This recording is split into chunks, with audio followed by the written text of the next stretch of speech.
네, 반갑습니다. 금요 기도에 오신 여러분들을 환영합니다.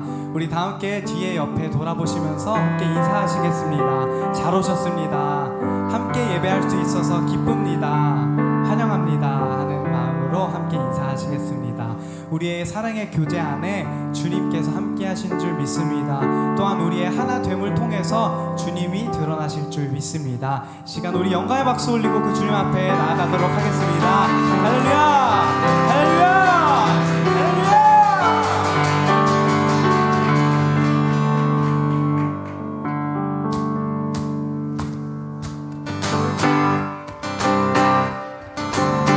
함께 박수 치며 고백합니다.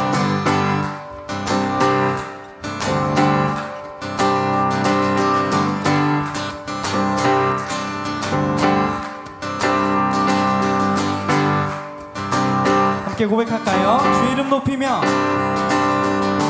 주의 이름 높이며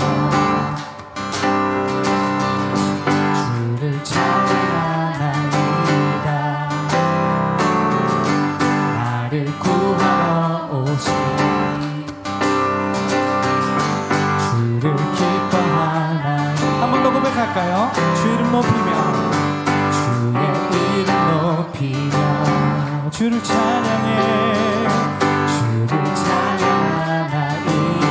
나를 구하러 오신 나를 구하러 오신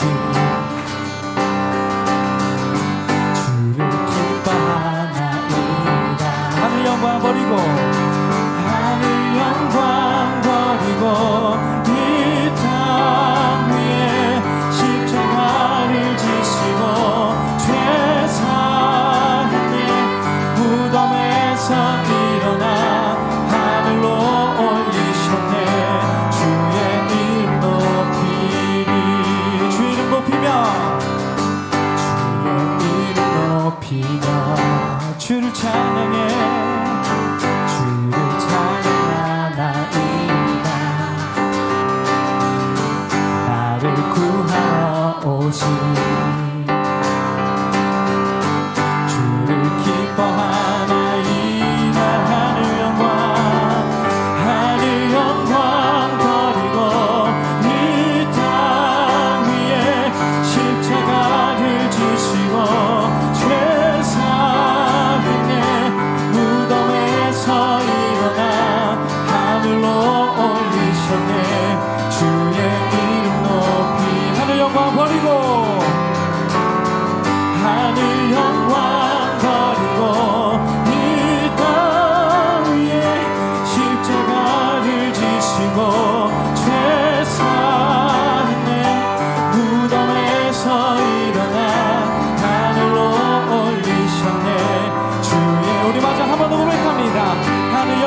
버리고 하늘 영광 버리며 이 땅 위에 십자가를 지시고 죄 사했네. 무덤에서 일어나 하늘로 올리셨네. 주의 이름 높이리. 주의 이름 높이 주의 이름 높이리.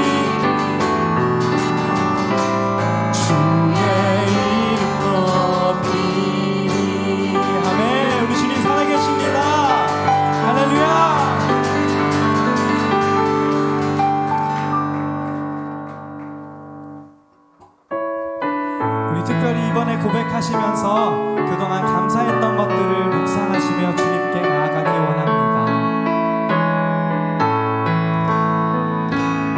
날 구원하신 주 감사. 모든 것 주신 감사. 지난 추억이 내 감사.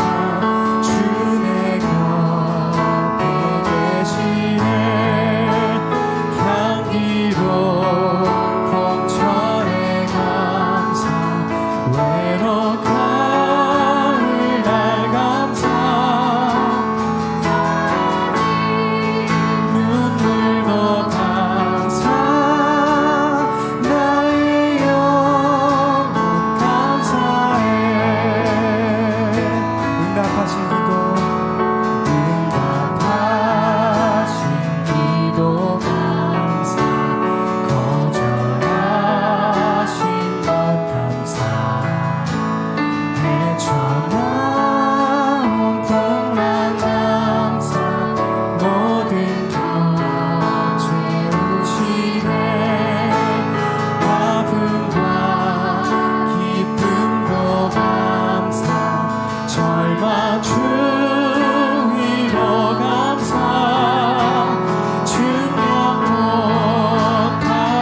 주님 이름 앞에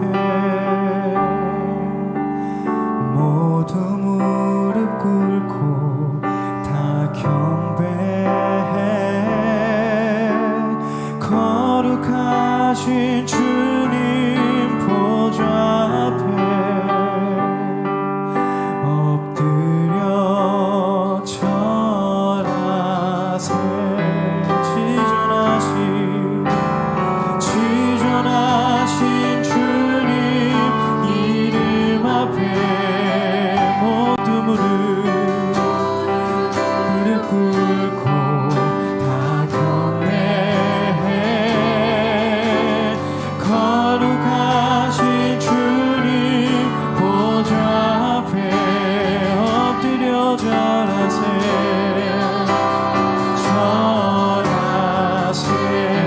예수는 그리스도,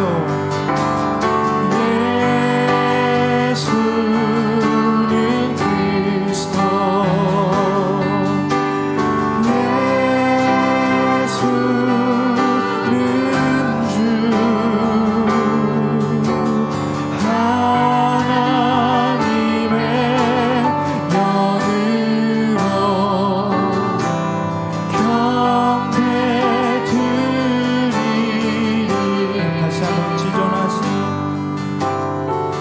지존하신 주님 이름 앞에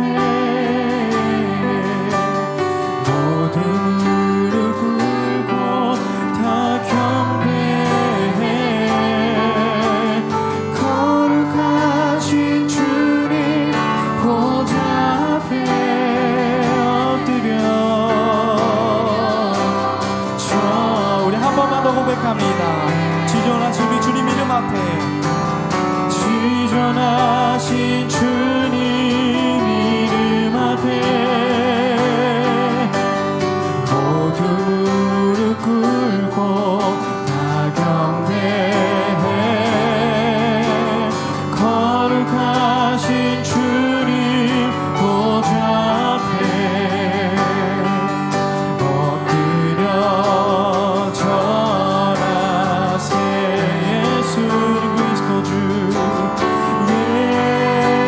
예수는 그리스도, 아멘. 예수는 주, 하나님의 영으로 경배드리. 한 번만 더 고백합니다. 예수는 그리스도, 아멘.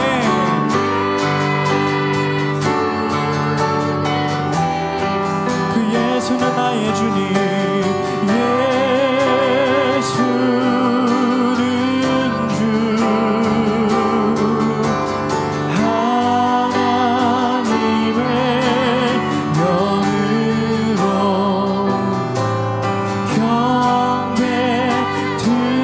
경배드리리.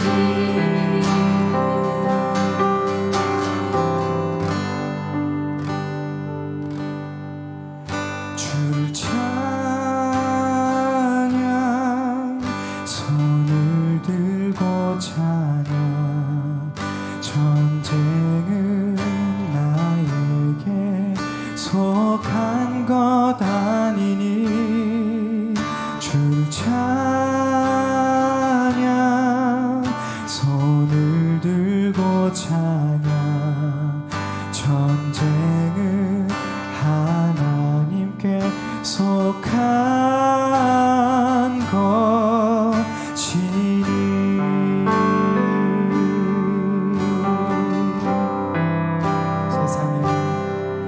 세상의 유혹 시험이 내게 몰려올 때에 나의 힘으로 그것들 모두 이길 수 없네.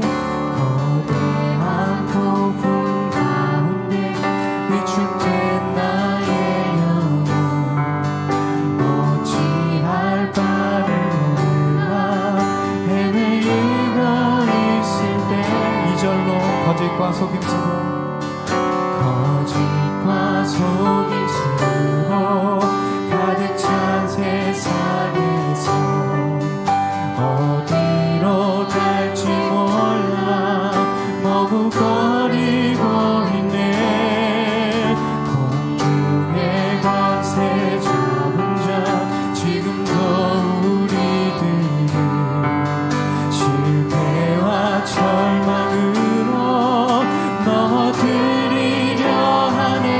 주 찬양 주를 찬양 손을 들고 찬양 전쟁은 나에게 속한 것 아니니. 주를 찬양 손을 들고 찬양 전쟁을 하나님께 속한 것이니.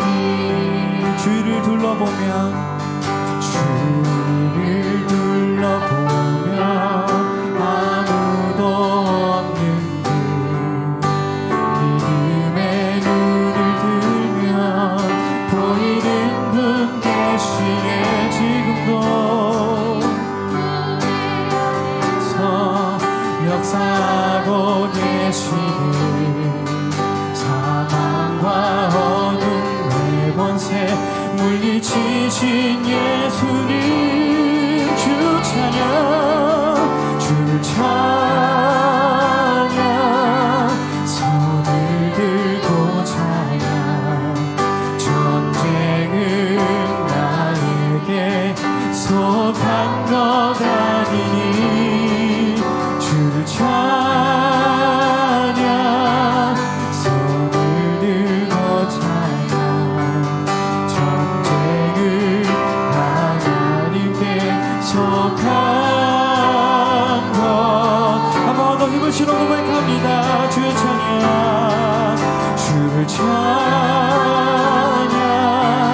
손을 들고 찬양 전쟁은 나에게 속한 것 아니니.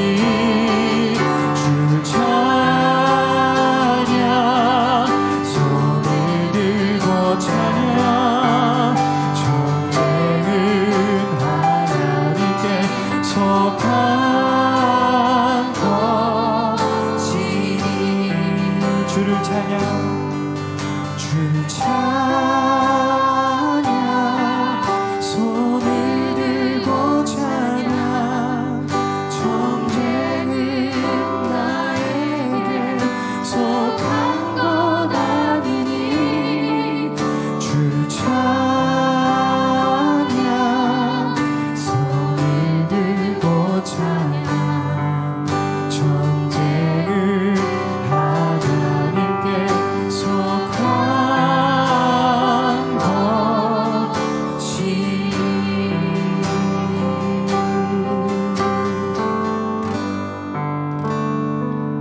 우리 함께 기도하시며 나아가기 원합니다. 우리 고백한 가사처럼 세상의 많은 유혹과 시험이 오늘도 그리고 지금 이 순간도 우리 마음속에 우리 영혼 속에 우리 몸으로 타고 들어옵니다. 우리 여태까지 그것들을 무엇으로 이겨냈는지 묵상해봤으면 좋겠습니다. 나의 힘으로 이겨내려 하지 않았습니까? 나의 의지와 나의 뜻으로 이겨내려 하지 않았습니까? 하지만 오늘 우리 찬양하는 가사는 이렇게 말합니다. 전쟁은 나에게 속한 것이 아니요 전쟁은 오직 우리 하나님께 속한 것입니다. 우리 그 신뢰를 하나님 향한 그 믿음을 회복하십시다. 다른 것 말고 주님 한 분만 의지하길 원하며 다른 분 아니라 다른 그 어떤 것도 아니라 우리 주님 한 분만을 내가 신뢰하길 원합니다 하는 마음으로 우리 진정성 있는 고백과 기도로 주님 앞에 나아가도록 하겠습니다. 함께 기도하십시다.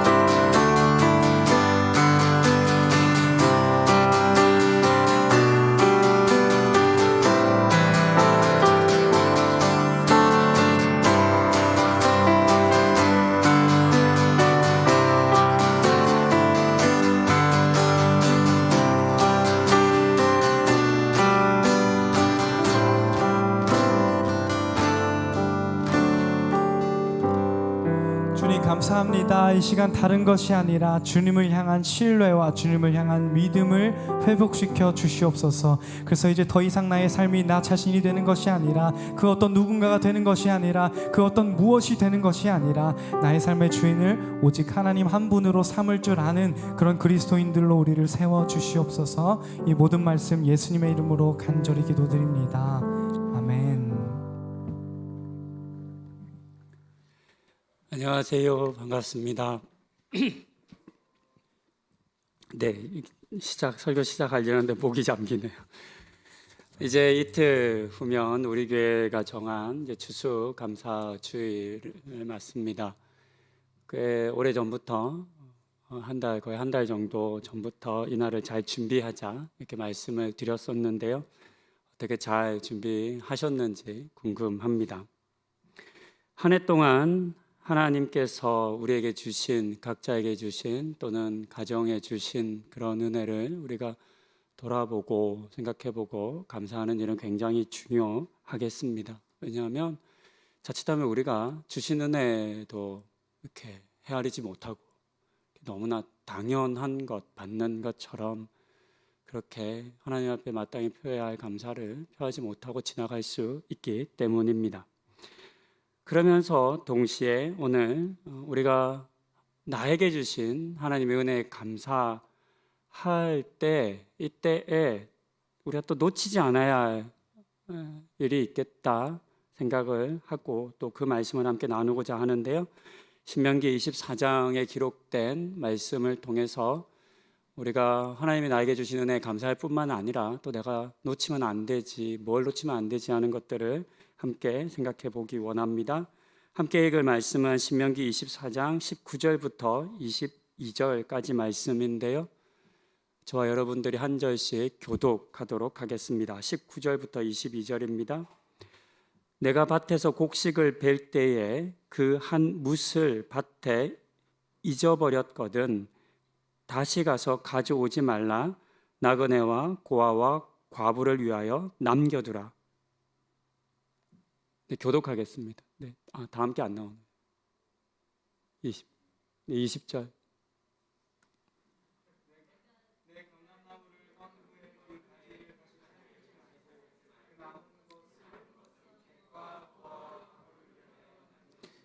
제가 잘 못 읽은 거죠? 네. 그럼 다시 하죠. 다시 합니다. 제가 이게 죄송한데요. 이게 굉장히 큰 성경인데요. 안 보여요, 지금. 그래서 지금 굉장히 놀라고 있습니다. 엄청 큰 걸 샀는데 이게 이제 잘 안 보여요. 네, 다시 읽겠습니다. 내가 밭에서 곡식을 벨 때에 그 한 뭇을 밭에 잊어버렸거든 다시 가서 가져오지 말고 나그네와 고아와 과부를 위하여 남겨두라. 그리하면 내 하나님 여호와께서 내 손으로 하는 모든 일에 복을 내리시리라.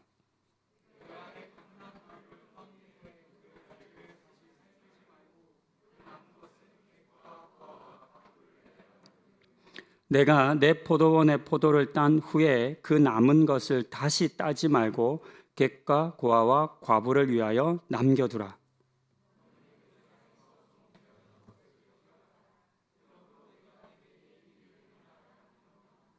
네, 감사합니다. 이렇게 실수하는 게 재미죠. 주일 설교는 사실 굉장히 제가 긴장을 많이 합니다. 이제 더 많은 성도님들 계시기도 하고 주일 설교는 조금은 더 이제 거의 원고 중심으로 설교하는데요. 그나마 수요일이나 금요일은 가끔 격가지로 빠지기도 하고 또 이런 재미도 있는 것 같습니다. 저희가 함께 읽었던 것처럼 신명기 24장에는 남겨두다, 두라라고 하는 동사가 굉장히 강조해서 쓰여졌습니다. 한 해의 농사를 마치고 추수할 때의 장면을 이렇게 짧게 기록한 내용인데요. 예를 많이 이제 3가지 정도의 예를 듭니다. 간단하니까 내용은 복잡하지 않을까요? 먼저 그 내용을 살펴봅니다. 이스라엘에는 보리를 심었죠. 그래서 겨울 이제 봄에 거지를 많이 하고 또 가을 거지도 하고 합니다. 쌀은 아니고 밀과 이제 보리를 주로 많이 심었습니다. 가을 거지를 할 때 이게 밀이라고 해야 하겠습니다. 네, 가을 거지를 할 때 한뭇이라고 하는 표현을 씁니다. 한뭇을 잊어버렸거든 이제 그대로 내버려 두라라고 했습니다. 한뭇은 얼마 정도 될까요? 이게 거의 못 보시던 도량형이죠. 네, 근데 이게 농사에서는 꽤 쓰이는 그런 이제 도량형입니다. 한뭇은 한 움큼 정도입니다. 한 움큼 정도입니다.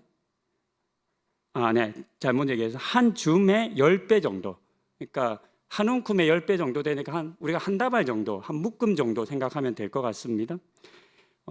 그 정도를 이제 떨어뜨리고 버려두고 왔다면 그게 잊어버렸다면 그냥 내버려 두라라는 겁니다. 정확한 양은 아니겠지만 한 다발 또는 한 묶음 정도를 이렇게 잊어버리고 그냥 온 겁니다. 당시에는 기계가 아니라 사람이 추수를 했죠. 뭐 낫이나 이런 도구를 베서 바로바로 뭐 가져가는 게 아니라 벤 다음에 좀 쌓아두고 또 베고 또 쌓아두고 이렇게 덩어리 묶음을 뒀을 겁니다. 그 사람이나 또는 다른 사람들이 그 베서 쓰러뜨려 둔 것들을 옮겨서 안고 옮겨서 또 어딘가에 모았을 거고 또 그것을 어디 창고에 가져갔을 겁니다. 그러다가 한 묶음 정도 놓고 올 수 있습니다. 이런 일은 농사해 보면 잘 아실 건데요. 비일비재합니다. 그냥 어디 쌓아놨는지 잘 모르기도 하고 정리 잘 못 되면 놔두고 갑니다. 그런데 뭐 지나가고 나서나 또는 모아두고 나서 멀리서 보니까 이 남아 있을 수 있는 거죠. 베고 나서. 근데 그게 보이면 오늘 성경은 뭐라 그러냐면 다시 가서 그거 가져오지 말라는 겁니다. 그냥 내버려 두라라고 했습니다. 이유는 나그네와 고아와 과부를 위해서 이렇게 남겨두라 하셨습니다. 또 그렇게 하면 하나님께서 그가 하는 모든 일에 복을 주실 것이다 라고 하는 약속도 더하여 주셨습니다. 이어서 감람나무 열매 딸 때도 같은 명령을 하셨습니다. 감람나무는 무슨 나무죠, 여러분? 감람나무 무슨 나무죠? 올리브나무. 네. 이래서 성경을 좀 바꿔야 돼요. 모르잖아요. 감람나무는 엄청 많이 들어봤는데 이게 무슨 나무인지 모르잖아요. 현대적으로는 올리브나무입니다. 높은 기온과 또 아주 적은 양의 물의 상황의 그런 환경에서도 잘 자라는 나무입니다. 그렇기 때문에 굉장히 건조하고 또 메마른 사막 기후인 팔레스타인 지형에 잘 자라는 나무입니다. 그러니까 이 나무는 굉장히 중요한 나무인 거죠. 단순히 나무도 있고 그늘도 제공했을 뿐만 아니라 올리브라고 하는 굉장히 유용한 열매를 주었기 때문입니다. 올리브는 식용으로도 쓰였고요. 또 올리브 기름으로도 굉장히 유용한 나무였습니다. 그러니까 보통 우리가 아주 작은 열매를 가진 어떤 나무를 생각하면 크지 않잖아요. 올리브 나무는 어느 정도 클까요, 여러분? 혹시 올리브 나무를 상상해 보셨어요? 보신 적 있으세요? 큰 나무일까요? 작은 나무일까요? 큰 나무입니다. 이제 가서 막 검색해요. 물론 작은 나무도 있고 요즘 같은 이제 농법에서는 다 품종 개량을 해서 작게 만듭니다. 요즘은 대부분의 열매 나무들이 다 작습니다. 이유는 수확할 때 노동력을 아끼기 위해서. 그래서 품종 개량을 해가지고요 다 키높이로 만듭니다. 이건 이제 현대 농법이겠죠. 옛날 고대 사회 때는 다 자연 농법이니까 올리브 나무는 10년에서 10몇 년 이상 지나야 올리브가 열린대요. 그리고 성인 한 명이 그 테두리를 두를 수 없습니다. 굉장히 큰 나무입니다. 그러면 생각해 보세요. 이렇게 큰 나무의 열매는 어떻게 따야 할까요? 우리 키높이에 있는 나무면 그냥 따면 되잖아요, 이렇게. 근데 엄청 커요. 여러분 어렸을 때 혹시 밤나무에서 밤 따보신 적 있으세요? 밤 어떻게 따세요? 네, 긴 막대기로 안 부러지게 일 만큼 적당히 쳐요. 또 어떻게 하죠? 사람이 어느 정도 올라가서 가지를 흔들어요. 올라타서 흔들기도 합니다. 저도 어렸을 때 정말 밤을 좋아해가지고 무지하게 밤 따로 많이 다녔던 것 같아요. 긴 막대, 장대 치고 또 흔들고 막 그랬어요. 마찬가지입니다. 올리브 딸 때 그렇게 합니다. 올리브를 딸 때 나무의 가지를 흔듭니다. 그래서 오늘 본문에도 떨다라고 이렇게 흔들어서 떨어뜨린다라는 표현이 있는 겁니다. 그렇게 흔들어요. 그러면 떨어지잖아요. 근데 밤 따 보신 분은 알겠지만 그렇다고 다 떨어지진 않아요. 남아 있어요. 막 열심히 흔들고 열심히 했는데 남아요. 근데 오늘 본문은 뭐라 그러냐면 그렇게 한번 떨고 지나갔으면 또 오지 마. 남은 거 따지 마. 그냥 내버려 둬라고 지금 이야기하는 겁니다. 한번 쑥 걷어갔으면 내버려 두라고 합니다. 또 마찬가지로 그 이유는 객과 고아와 과부를 위해서입니다. 세 번째는 포도원 이야기입니다. 또 마찬가지입니다. 포도를 수확한 후에 남은 것을 그대로 두라고 하셨습니다. 수확을 다 했는데 왜 남은 게 있죠?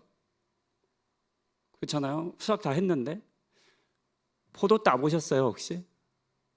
안 따보셨어요? 어릴 때 뭐 많지는 않았지만 집에 포도나무가 있었어요. 우리가 이렇게 잘 이제 포도 농사를 많이 한다고 생각을 하면 포도의 모든 포도들이 한꺼번에 다 딱 정해진 날에 익지 않습니다. 시차를 두고 또 익죠. 또 중요한 건 상품 가치가 좋은 포도가 있고, 그러니까 알이 빼득 알이 다 들어차 있는 좋은 포도송이가 있고 또 엉성한 포도송이가 있습니다. 처음에는 그 엉성한 거 딸 여력이 없습니다. 빨리 좋은 상품에 좋은 포도를 따야 합니다. 그렇게 쑥 한번 포도를 따고 지나가는 겁니다. 그 다음에 상품 가치가 덜한 것들, 다른 뭐 판매나 이런 거 말고 다른 목적으로 이렇게 수확해서 해야 할 그런 포도를 땁니다. 이제 주로 그런 포도로는 포도주를 만들곤 하죠. 요즘도. 근데 이렇게 한번 포도를 땄어요. 근데 이제 다시 돌아와서 딸 포도는 그렇게 상품 가치가 높지 않다는 의미인 거죠. 그런 것들에 대해서 그냥 따지 말라고 내버려 두라 이야기하십니다. 하나님께서 이때도 마찬가지로 앞선 두 번에 이야기하신 것처럼 객과 고아와 과부를 위해서 남겨두라라고 하셨습니다. 그러니까 세 번에 걸쳐서 같은 이야기를 반복하신 겁니다. 그러니까 이건 그 작물들만 그렇게 하라는 의미가 아니라 샘플이겠죠. 예를 드신 거죠. 다른 농작물은 다 걷어도 된다, 남기지 말라, 이게 아니라 그냥 샘플입니다. 그런 것들을 포함한 모든 농산물들, 모든 소출들을 너희가 수확할 때 어떻게 해야 되는지를 말씀하신 겁니다.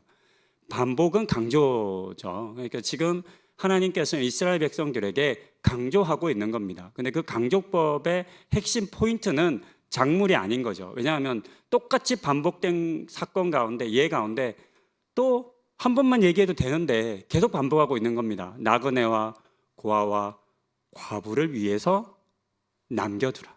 이게 이제 계속 반복되는 문장이잖아요. 그러니까 오늘 이 이야기의 이 명령의 핵심은 나그네와 고아와 과부를 위해 남겨두는 것이 될 것입니다. 나그네는 어떤 사람일까요? 고향을 떠나온 사람입니다. 요즘이야 고향에 사는 사람이 별로 없죠. 그리고 요즘이야 고향 떠난다고 해서 뭐 어려울 게 없습니다. 하지만 고대 사회는 그렇지 않습니다. 부족 사회, 씨족 사회를 살던 시대에서 부족을 떠났다, 자기가 자랐고 자기의 소속이 되어 있는 마을과 공동체를 떠났다는 것은 보호받지 못한다는 의미입니다. 어떤 위협으로부터도 안전을 이렇게 담보할 수 없음을 의미합니다. 가끔 요즘도 마찬가지인데요.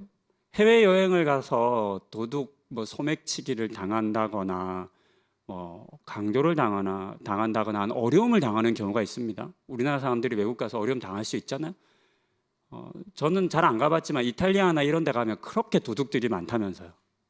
그냥 눈 깜빡하면 가져간다면서요. 그래서 뭐 저도 들었어요. 친구들이나 뭐 사진 찍어달라 그러면 안 된다면서요. 그렇대요. 사진 찍어달라 그러면 네 찍어줄게 하고 그거 들고 간대요 그냥. 근데 만약에 우리가 해외 가서 도둑을 맞았어요? 강도를 당했어요? 경찰에 신고해요? 그러면 그 경찰이, 그 나라 경찰이 우리를 위해서 도둑을 잡아줄까요? 안 잡아줄까요? 안 잡아줍니다. 안 잡습니다. 우리나라도 마찬가지입니다. 타국인들한테까지 많은 에너지와 시간과 돈을 써서 그들의 안전과 생명을 보호하지 않습니다. 딱 그런 상황입니다. 나그네는 보호받지 못하는 사람입니다. 만약에 기근을 당하거나 어떤 위기의 상황이 닥치면 이 사람은 어디에서도 도움을 받을 수 없는 사람을 지칭합니다. 여러분, 기근이 생기면 당장 내 가족부터 챙겨야 되는 거잖아요. 우리가 그 창세기를 보다 보면 아브라함과 이삭이 아브라함이 갈대우르를 떠나서 이제 가나안 땅에 들어옵니다. 근데 기근을 만나잖아요. 그때 아브라함이 보였던 첫 번째 반응이 뭔지 아시죠? 제가 설교도 자주 했으니까 뒤도 안 돌아보고 가나안을 떠나서 애굽으로 내려갑니다. 아브라함은 그걸 2번이나 반복하죠. 나중에 그 아들 이삭도 마찬가지입니다. 기근을 당하니까 뒤도 안 돌아보고 바로 애굽으로 내려갑니다. 왜 그랬을까요? 가나안 땅은 자기들의 땅이 아니거든요. 기근 당하면 자기는 살아날 방법이 없어요. 왜냐하면 풍년일 때, 좋을 때 그 주변에 있는 사람들이 자기에게 그나마 호의를 베풀어 줘서 사는 거지, 그 땅에서는 여전히 아무런 목숨과 자기의 생명을 담보할 것이 없기 때문입니다. 그런 사람이 나그네입니다. 그러니 어디에도 도움을 받을 수 없는 사람을 지칭한다 할 수 있겠습니다. 고아와 과부도 스스로의 힘으로 먹고 살 수 없는 사람들을 나타냅니다. 거칠고 위험한 수렵이나 농업, 목축 등을 성인 남성 중심으로 경제 활동을 하던 시대였습니다. 물론 여자가 하지 않은 건 아닙니다. 이제 워낙 일이 많고 우리가 모세 이야기로 봤을 때 이제 십보라 아내가 이제 양치다가 모세를 만나는 거잖아요. 하긴 했어요. 그러나 엄연히 아버지가 있는 그 가문의 보호 아래서 한 거죠. 근데 아버지가 있으니까, 아버지의 힘이 있으니까 그 딸로는 살아갈 수 있는 거죠. 근데 고아는 그게 아닌 거잖아요. 고아는 아버지의 도움을 받을 수 없는 사람을 말하는 거잖아요. 부모의 도움이 없는 사람. 이런 성인 남성 중심의 경제 활동을 하던 시기에 고아가 된다는 건 거의 자기 스스로의 힘으로 살아갈 수 없음을 의미합니다. 과부도 마찬가지입니다. 옛날 우리나라의 모습을 봐도 조선시대만 해도 과부가 되면 친정으로 돌아가요? 안 돌아가요? 출가 외인이죠. 과부가 되면 어떻게 살아야 돼요? 시댁에서 시부모님들을 돌아가실 때까지 모시면서 과부로 살아야 돼요. 그러니까 이 사람도 마찬가지로 남편을 잃게 되면 모든 것을 잃는 거예요. 그러니까 고아와 과부는 스스로의 힘으로는 아무리 애쓰고 노력해도 살아갈 수 있는 방법이 없는 사람을 일컫습니다. 그러니까 나그네와 고아와 과부는 각자 처한 상황과 모습은 다를 수 있겠지만 한 가지는 분명한 거죠. 스스로는 살아갈 수 없는 사람들인 거죠. 다른 사람의 도움과 호의가 없이는, 배려가 없이는 살아갈 수 없는 사람들을 상징하는 사람들입니다. 사르밧 과부 이야기를 우리가 잘 압니다. 엘리야가 만난 사르밧 과부가 있어요. 그 기록의 내용을 보면 엘리야가 3년의 기근을 선포했잖아요. 그래서 기근이 생겼어요. 기근이 생기니까 농작물이 안 자라겠죠. 그러니까 이제 먹고 살 것이 없습니다. 고아 과부는 더 없었겠죠. 그래서 그 과부가 마지막 남은 가루와 기름을 가지고 떡을 구워서 아들과 나눠 먹고 이제 죽겠다, 이제 죽을 수밖에 없다라고 이야기하는 장면이 나옵니다. 그럴 수밖에 없는 거예요. 그들에게는 좀 더 힘을 낸다거나 좀 더 뭔가를 한다거나 그럴 수 있는 힘과 여력이 없는 사람들을 말합니다. 그렇기 때문에 우리가 성경에서 볼 때 나그네, 고아, 과부라고 쓴 것은 정말로 그 사람들, 그 부류의 사람들만을 말한 것이 아니라 당시의 사회에서 가장 약한 자들을 통칭해서 부른 말이라는 것을 알아야 합니다. 그러니까 성경을 읽을 때 고아, 나그네와 고아와 과부라는 표현을 읽을 때는 누구 고아, 누구 과부 이렇게 읽는 것이 아니라 약자, 당시의 약자를 읽어야 되는 거죠. 그렇기 때문에 우리는 이 성경을 읽을 때 오늘날의 표현으로도 바꿔 읽을 수 있어야 합니다. 오늘날에는 어떤 사람들이 약자일까요? 물론 과거와는 비교할 수 없을 정도로 복지가 잘 되어 있기 때문에 예전만큼 그냥 가만히 있으면 굶어 죽는 사람은 없다고 할 수 있습니다. 그러나 통계학적으로 없는 거지. 실제 우리 사회에 그런 사람들이 여전히 많잖아요. 새 모녀 사건이나 언론에 나오는 여러 이야기들을 들어보면 그 사각지대에 있는 사람들, 또 법이 있고 제도가 있지만 그것을 잘 알지 못해서 그것을 어떻게 해야 될지 몰라서 그 혜택을 보지 못하는 사람들도 많이 있습니다. 먹고 살 수는 있지만, 그러니까 끼니는 때울 수는 있지만 그럼에도 불구하고 인간다운 삶을 살 수 없는 사람들도 우리들 중에는 많이 있습니다. 오늘날 그렇다면 고대 사회의 나그네와 고아, 과부는 어떤 사람들일까요? 상황에 따라도 다 다를 수 있겠지만 대표적으로 노약자들, 빈곤한 저소득층 노약자들, 독거 노인들, 빈민층들, 또 마찬가지로 고아들. 요즘은 이제 우리 사회가 좀 많이 관심을 가지고 또 돌봐야 할 사각지대에 있는 청년들이 있어요. 보호시설 종료 청소년들. 그러니까 고아들이 고아원에서 지내다가 나이가 되면 나와야 되거든요. 근데 그냥 하루아침에 쫓겨나요. 나와야 돼요. 법이 그러니까. 요즘에 이제 그런 제도들이 좀 많이 다시 회복이 되고 있는 것으로 알고 있습니다. 그래서 그런 청년들 모습은 이제 청년이니까 성인 됐으니까 너 나가 하는 거지만 실제 사회에서 혼자의 힘으로 살아갈 수 없는 청년들이잖아요. 이런 청년들이 어쩌면 고아원에 있는 어린 아이들보다 더 약자인 거예요. 우리가 볼 때는 너 몸뚱아리도 있고 나가서 돈 벌면 되잖아 이렇게 쉽게 생각할 수 있지만 정신적으로나 심리적으로 그럴 수 없는 거거든요. 그러니까 그들이 굉장히 약자일 수 있는 거죠. 외국인 노동자들, 또 언제 이 일을 그만두게 될지 알 수 없는 비정규직들, 이런 다양한 부류의 사람들이 우리 시대의 약자들이겠습니다. 우리는 이와 같이 대체 가능한 다른 용어들이 있다라는 것을 통해서 저소득층이든 외국인 노동자든 보호종료 청소년이든 이런 다양한 대체 가능한 용어가 있다는 것을 통해서 어떤 걸 알 수 있냐면 용어가 있다는 건 그런 부류의 사람들이 있다는 것을 나타내는 거잖아요. 그런 부류의 사람이 없으면 이런 용어가 없잖아요. 그러니까 이런 정말로 다양한 용어가 있고 여기에 넣어도 전혀 어색하지 않은 말들과 단어가 있다는 것은 우리 시대에도 여전히 수많은 약자들이 있다라는 것을 우리는 알아야 그 사실을 발견해야 한다는 겁니다.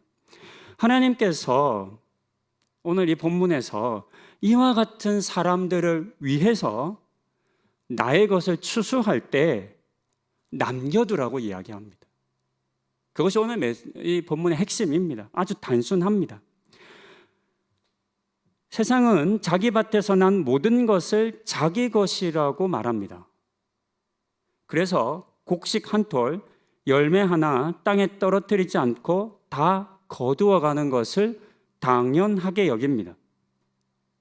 우리도 그렇게 살면 어쩌면 세상을 닮아 살아가는 것은 아닐까 생각해 보았습니다. 오늘 우리가 함께 읽은 이 본문의 말씀은 이 세상이 우리에게 살라고 가르쳐 주는 메시지와는 다른 것 같습니다. 내 밭에서 난 것이라 할지라도 다 내 것이라 말하지 말라고, 여기지 말라고, 다른 사람을 위해 남겨줄 줄 알아야 한다라고 말씀하셨습니다. 그것이 우리가 오늘 이 본문에서 읽을 수 있는 첫 번째 내용입니다. 두 번째 내용은 왜 하나님께서 마지막에 보면 22절에 보면 너는 애굽 땅에서 종되었던 것을 기억하라. 이러므로 내가 내게 이 일을 행하라 명령하노라. 너는 종되었던 것을 기억하라 라고 말씀하셨습니다. 또 다른 이 명령의 이유이겠습니다. 너의 과거, 너의 지난 날에 어떠했는지를 기억하고, 그리고 지난 날에 종으로서 살았잖아요. 근데 지금은요, 어떤 삶을 살고 있어요? 추수하는 삶을 살고 있죠. 어떤 변화가 있었던 거죠? 그들이 누구 덕분에 살았죠? 누구 덕분에 그때 그 어려움을 이겨냈죠? 근데 그걸 기억하라는 거죠. 그 안에 하나님 여호와의 은혜가 있었던 거죠. 종되었던 이스라엘 백성들을 출애굽시켜서 만나와 메추라기 먹여가며 불순종하고 우상숭배하고 금송아지 섬기는데 하나님 많이 분노하셨지만 그럼에도 불구하고 끝까지 그들을 지켜주셔서 그들을 이제 가나안 땅으로 데려가는 거잖아요. 데려가고 나서 가나안 땅에 들어가서 너희가 어떻게 살아야지를 지금 말씀해 주시는 거잖아요. 내가 너희를 나그네와 같았을 때, 고아와 과부와 같았을 때 내가 너희를 구원했고 내가 너희를 돌보았고 먹였다. 그러니 너는 너의 삶을, 너의 과거를 기억해야 한다라고 말씀하신 겁니다.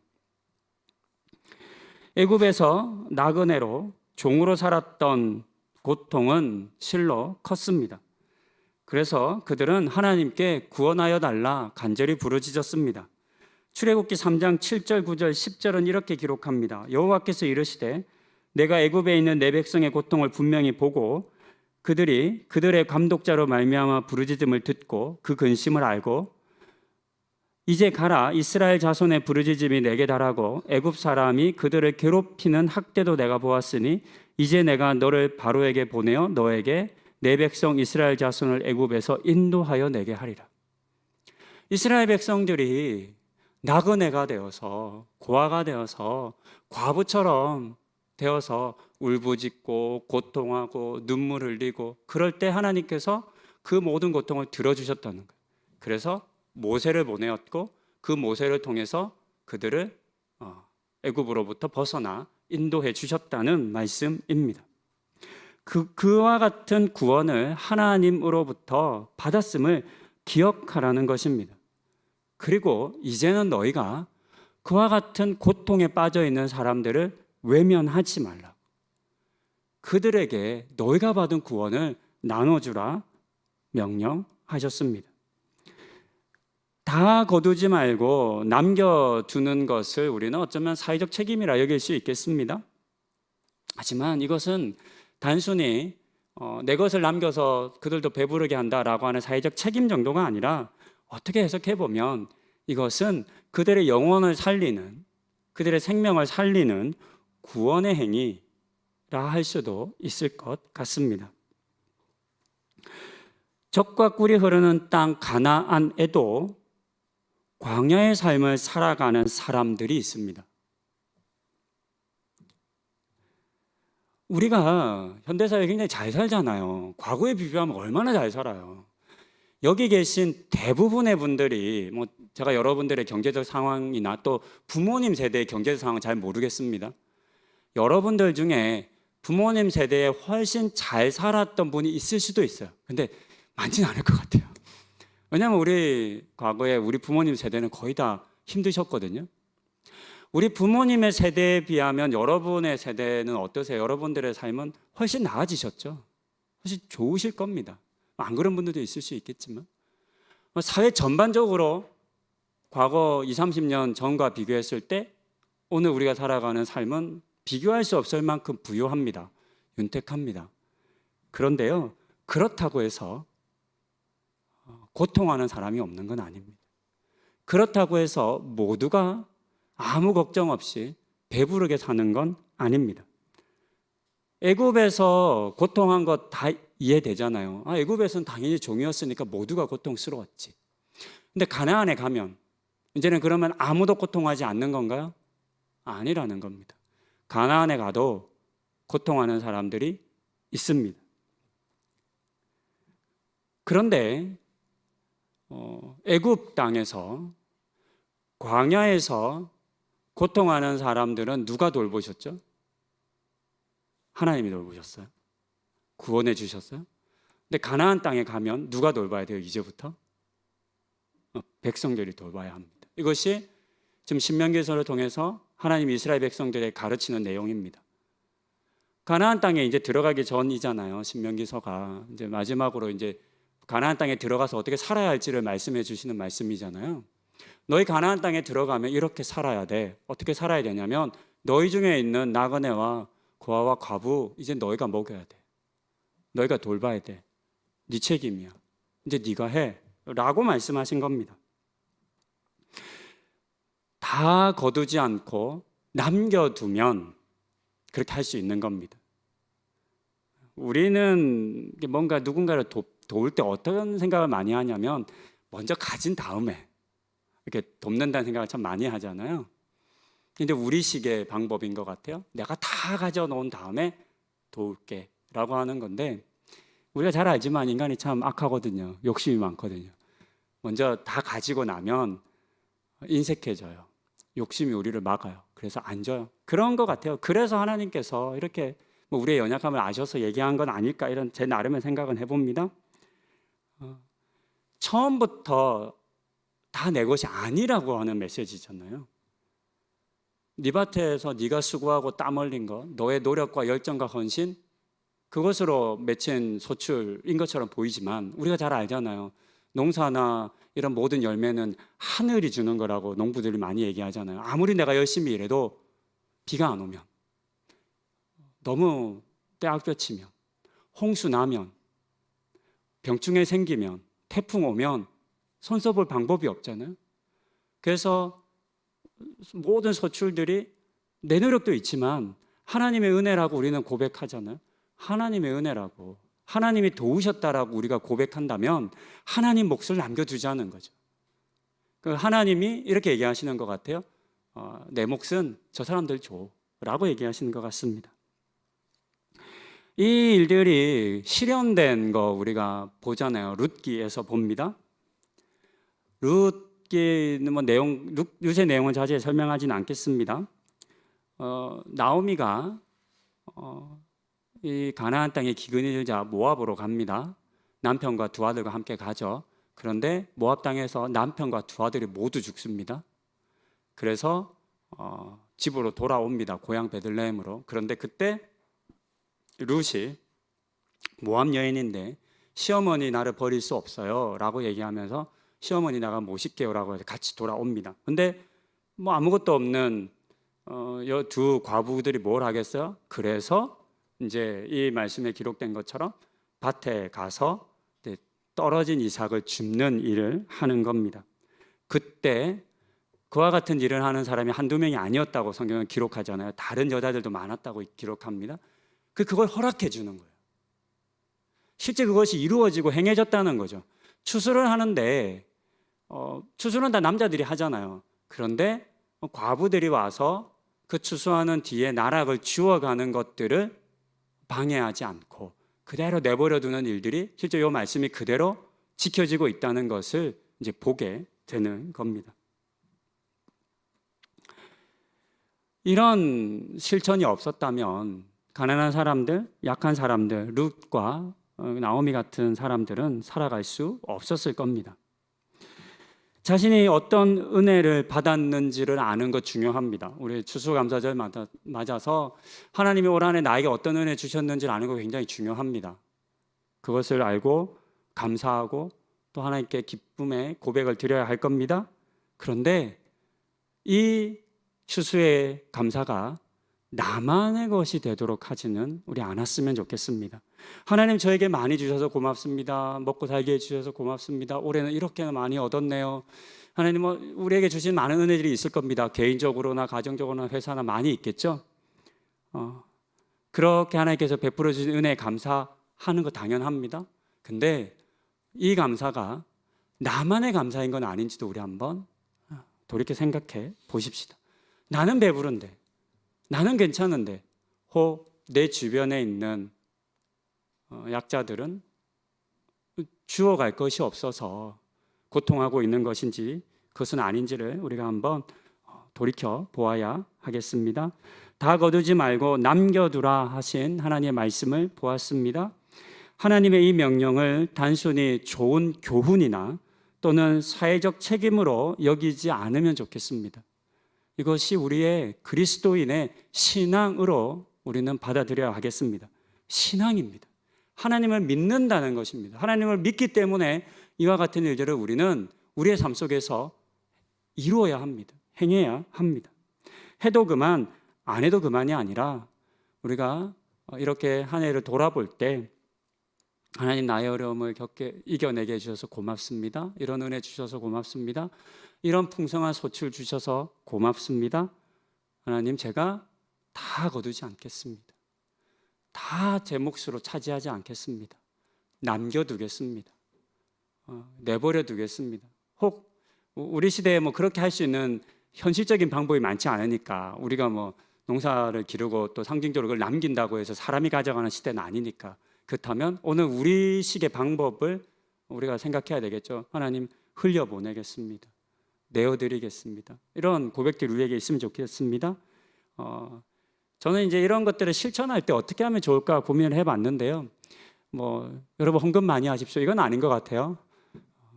감사할 일 있으면 다 교회로 헌금하라고 그러잖아요. 그건 아닌 것 같습니다. 헌금하실 분들 헌금하시고, 또 하실 수 있다면 여러분 주변에 있는 기관들 있잖아요. 도움을 필요로 하는 기관들, 그런 기관들, 여러분 마을 주변일 수도 있고, 여러분 지역 사회일 수도 있고, 아니면 평소에 후원을 하고 있는 데도 있을 것 같아요. 그런 기관들도 한번 좀 살펴보시고, 그런 곳에 정기적으로 2, 3만 원씩도 하시는 일들도 있겠지만, 그런 곳에 추수감사원금을 한번 더 드리는 것도 나쁘지 않겠다, 이런 생각을 해봅니다. 교회가 여러분들에게 어떻게 하나님으로부터 받은 은혜를 나눌지를 이제 많이 제시해 드려야 되는데, 이제 그러지 못한 것 참 죄송하고요. 이제 오늘 제가 제안 드리고 싶은 건, 교회 헌금 하시는 것도 감사합니다. 그러나 그게 다는 아니었으면 좋겠어요. 교회로 하실 수도 있고, 아니면 여러분들이 생각할 때 더 흘러가야 할 곳이 있다고 생각한다면, 또 그게 꼭 기관이 아니라 여러분 주변의 지인들일 수도 있어요. 여러분 주변의 사람들일 수도 있어요. 여러분들의 가까운 친인척일 수도 있고, 조카들일 수도 있고, 아니면 어려움 당한 다른 친척들이나 친구일 수도 있겠죠. 그런 사람들이 여러분들의 기도 속에 하나님 보여주신다면, 떠올리게 해주신다면, 그런 분들을 위해서도 기꺼이 흘려보낼 줄 아는 그런 우리 성도님들 되실 수 있기를 권면드립니다. 이제 우리 오늘 주신 말씀으로 함께 기도하기 원합니다. 우리 성도님들 올 한 해 어떤 은혜를 누리셨습니까? 그에 합당한 감사는 드리셨습니까? 우리 먼저 이 시간 하나님께서 나에게 주신 은혜를 한번 생각해 보면 좋겠습니다. 짧게 묵상하시면서 하나님이 주신 은혜, 이미 그런 시간 가지신 분들도 있을 텐데요. 그런 부분들 다시 한번 떠올리시면서, 하나님 고맙습니다, 감사합니다, 이런 은혜 주셔서 감사합니다, 제가 하나님이 주신 이 모든 것들에 대한 그 은혜들을 진심을 다해 감사합니다. 우리 이런 마음으로 한번 감사의 기도를 드리시는 시간 갖겠습니다. 기도하시겠습니다.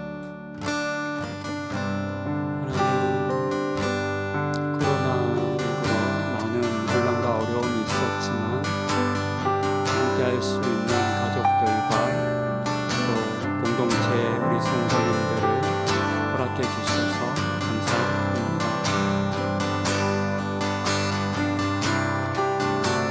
이분들과 함께 어려움을 이겨내었습니다. 우리 성도님들의 기도와 헌신과 또 수고로 우리 교회도 하나님의 은혜를 누려갑니다. 여전히 아프고 여전히 부족하고 여전히 갈등하는 부분들이 있지만, 그러나 우리가 더 하나님의 은혜 안에 있고 더 하나님의 뜻을 이루기 위해서 한 걸음 한 걸음 전진합니다. 하나님의 은혜가 우리 안에 넘치게 하여 주시고, 이 복이 우리 안에 넘칠 수 있도록 은혜를 더하여 주시옵소서. 주님 주신 은혜가 우리 안에 있기를, 주님 우리 안에 있음을 감사하고 또 고백하는 우리 성도님들 처음부터 함께 노래했으면 좋겠습니다. 세상의 유혹.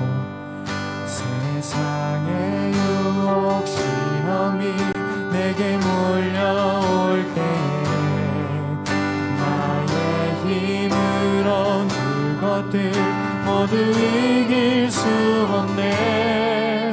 거대한 폭풍 가운데 위축된 나의 영혼 어찌할 바를 몰라 헤매이고 있을 때 주를 찬양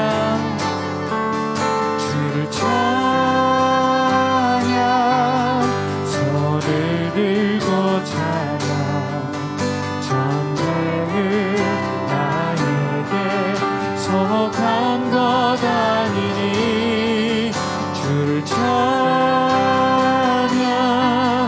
손을 들고 찬양 전쟁을 하나님께 속한 것이니. 내 땅 내 밭에서 난 이삭과 열매라 할지라도 다 내 것이 아니라는 사실을 우리는 받아들여야 하겠습니다.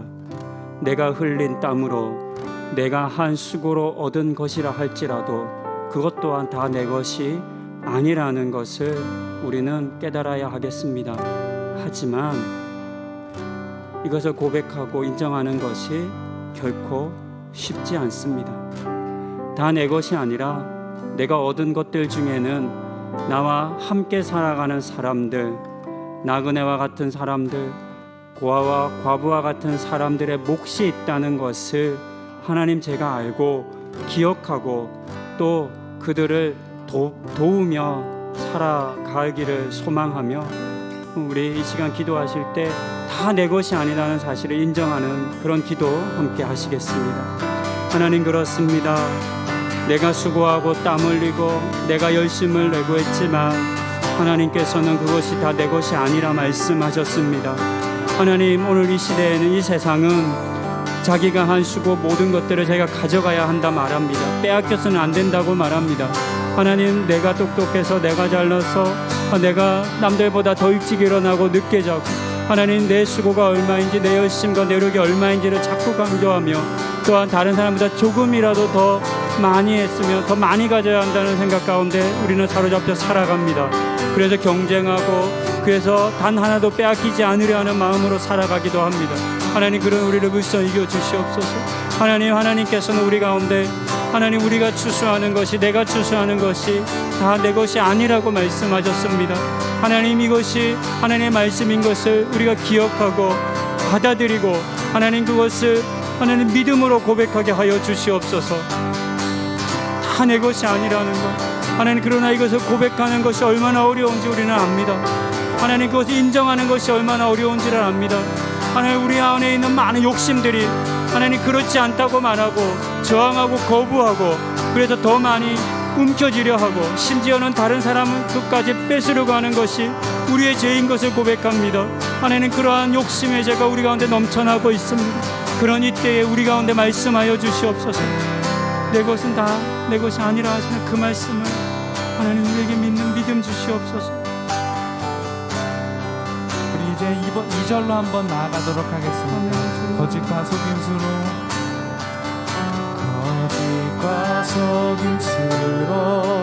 가득 찬 세상에서 어디로 갈지 몰라 머뭇거리고 있네. 공중의 권세 잡은 자 지금도 우리들을 실패와 절망으로 넘어뜨리려 하네. 주를 찬양, 주를 찬양, 손을 들고 찬양. 전쟁은 나에게 속한 것 아니니 주를 찬양, 손을 들고 찬양. 전쟁은 하나님께 속한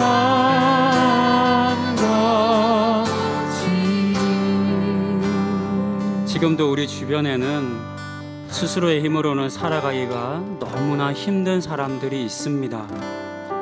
그들이 이 시대의 나그네들이고 고아와 과부들이겠습니다. 그런데 우리 눈이 그들을 잘 보지 못하고 있습니다. 베드로와 요한이 매일 성전 미문에서 구걸하던 사람들, 그 사람을 보았습니다. 수없이 보았을 겁니다. 하지만 성령 받기 이전에는 그를 주목하여 보지 못했습니다. 성령 받은 이후에야 비로소 그 사람이 눈에 들어왔고 그에게 예수 그리스도의 이름을 줄 수 있었습니다. 이처럼 우리에게도 성령님 보내주셔서 우리 주변에 있는 이 시대의 약자들, 나의 도움을 필요로 하는 사람들을 보여주시기를 우리 함께 이 시간 간구하면 좋겠습니다. 하나님, 내 눈을 열어주십시오.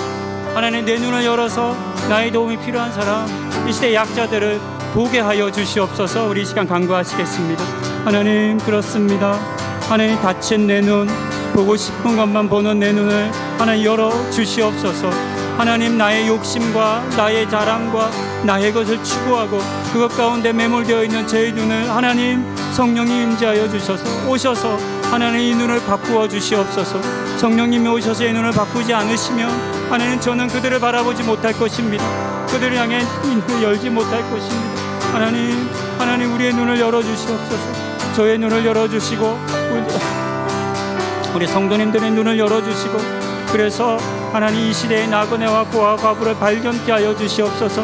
하나님 주변에 그런 사람들이 없다 말하지 않게 하여 주시옵소서. 얼마나 많은 사람들이 하나님 이 부요한 시대, 이 풍요의 시대 수없이 많은 먹을 것들을 버리고 수없이 많은 돈이 하나님 그 경제가 금융이 하나님 하루아침에도 사라지고 돈잔치라고 하는 이 시대 가운데 여전히 굶고 고통하고 배고파하고 추워하는 이들이 있습니다. 그러나 우리의 눈이 그들을 바라보지 못하고 있습니다. 성령님 우리 가운데 임재하여 주셔서 우리의 눈을 열어주시고 그들을 보게 하여 주시옵소서. 우리 교회 가운데도 이와 같은 일을 허락하여 주셔서 이 지역사회 가운데 하나님 나그네들과 약자들을 보게 하여 주시옵소서. 그리하여 그들을 향해 구체적으로 교회가 해야 할 일들, 할 수 있는 일들을 바라보게 하여 주시고 찾게 하여 주시고 하나님 그 일 가운데 나아가게 하여 주시옵소서. 한 번 더 같이 고백하시기 원합니다. 주님을 찬양합니다. 주를 찬양, 손을 들고 찬양. 우리가 성령의 변화를 받게 하여 주시옵소서. 우리의 눈이 바뀌지 않으면 하나님 우리는 볼 수 없습니다. 도와주시옵소서. 하나님 함께 하여 주시옵소서. 찬양, 손을 들고 찬양. 전쟁은 하나님께 속한 것이니. 한 번 더 고백합니다. 주님을 찬양, 주를 찬양, 손을 들고 찬양. 전쟁은 나에게 속한 것 아니니. 주를 찬양, 손을 들고 찬양. 전쟁은 하나님께 속한 것이니. 누군가를 돕고 섬기는 일은 참 힘듭니다. 돕겠다고 마음 먹는 것도 힘들고 마음 먹었다고 해도 혼자의 힘으로 감당하기에는 지식도 부족하고 또 가진 능력도 많지 않습니다. 그렇기 때문에 우리는 이와 같은 선한 일들을 혼자 하려 하지 않아야 합니다. 함께 할 수 있어야 합니다. 이 시간 우리 기도하실 때에 고아와 과부들을 위한 일을 우리 믿음의 사람들이 힘을 합쳐 행하게 해달라 기도하면 좋겠습니다. 코로나 기간 중에 해왔던 우리 교회 상생 프로젝트도 어쩌면 이런 일들의 하나이겠습니다. 이와 같은 일들이 단회적으로 끝나지 않고 계속 이어지면 좋겠습니다. 또 몇몇 사람들만, 몇몇 성도들만 참여하는 것이 아니라 더 많은 성도님들이 참여하면 좋겠습니다. 이를 위해 우리 함께 기도하십시다. 우리 하늘교회가 우리 교회에 맡겨진 이 지역의 이 시대의 사회적 약자들을 잘 보고 또 구체적으로 그들을 돕고 섬기는 교회가 되게 해달라고, 무엇보다 그 일을 위해 우리 성도님들이, 우리 모든 성도들이 하나로 마음을 모으고 힘을 모으게 해주시기를 우리 이 시간 함께 간구하시겠습니다. 하나님, 그렇습니다. 하나님, 누군가를 돕고 섬기는 일, 나그네와 고아 과부를 섬기는 일은 결코 쉬운 일이 아닙니다. 만만하지가 않습니다. 우리 개인의 힘으로는 너무나 부족하고 우리가 감당하기엔 어려운 일들입니다. 그래서 쉽게 지치고 또 포기하게 되고 할 수 없는 일이라 우리는 마음을 내려놓게 됩니다. 하나님, 그러나 우리가 할 수 있음은 우리가 교회로 예수 그리스도를 믿는 믿음 안에 공동체로 모여 있기 때문입니다. 같은 마음을 품고 이 말씀이 하나님의 명령인 것을 알고 인정하고, 그리하여서 이 시대의 사회적 약자들을 돌아보기로 마음을 먹고 그들을 향해 나아가기로 결단하는 우리 가운데 함께하여 주셔서, 하나님, 그와 같은 마음을 먹은 우리 성도님들을 모아주셔서 하나님, 우리 교회를 통하여서 이 시대와 사회 속에 있는 약자들을 찾아가게 하여 주시고, 하나님, 그들에게 우리가 가진 것이 전부 우리의 것이 아니라 고백하며 하나님, 그들을 입히고 먹이고 섬기는 일들을 감당케 하여 주시옵소서. 하나님, 우리 가운데 참으로 믿음의 고백이 있기를 원합니다. 하나님, 우리의 믿음의 고백, 교회의 믿음의 고백은 하나님, 우리 교회만을 위한 일이 되지 않게 하여 주시옵소서. 우리가 잘나고 커지고 재정이 많고 인력이 많고 유명한 사람이 많고 모임이 잘 되고 뭔가 분위기가 좋은 그런 곳으로 우리의 자랑이 머물지 않게 하여 주시옵소서. 하나님, 여전히 우리 교회가 많이 부족합니다. 미숙합니다. 하나님, 여전히 잘 하나 되지 못하고 모임도 잘 되어 이루어지지 않고 하나님, 그래서 때로 갈등하고 다투기도 합니다. 하나님, 그러나 이 모든 것을 뛰어넘어서 하나님께서 우리 가운데 말씀하여 주신, 하나님, 우리에게 돌아보라고 말씀하신 이들을 섬기는 일에 있어서만큼은 하나 되게 하여 주시옵소서. 우리 성도님들의 마음을 모아주시고 헌신을 모아주시고 열심을 모아주셔서 하나님, 우리 교회를 통하여서 이 본문의 말씀이, 이 말씀이 이루어지게 하여 주시옵소서. 루세게 나오미에게 행하였던 그 일들이 우리 교회를 통하여서도 이 시대를 통하여 이루어지는 은혜를 하나님, 우리 교회 가운데 역사하여 주시고 하나님, 그 일 가운데서 우리가 물러서지 않게 하여 주시옵소서. 하나님, 도와주시고 하나님, 오늘 이 말씀을 통해서 내 것이 다 내 것이 아니라 말씀하여 주시니 감사합니다.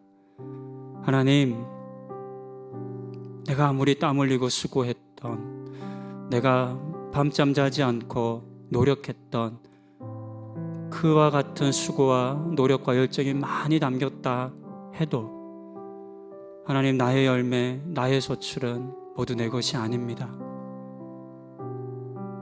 이 시대의 나그네와 고아와 과부를 위한 몫이 있음을 인정하게 하여 주시옵소서.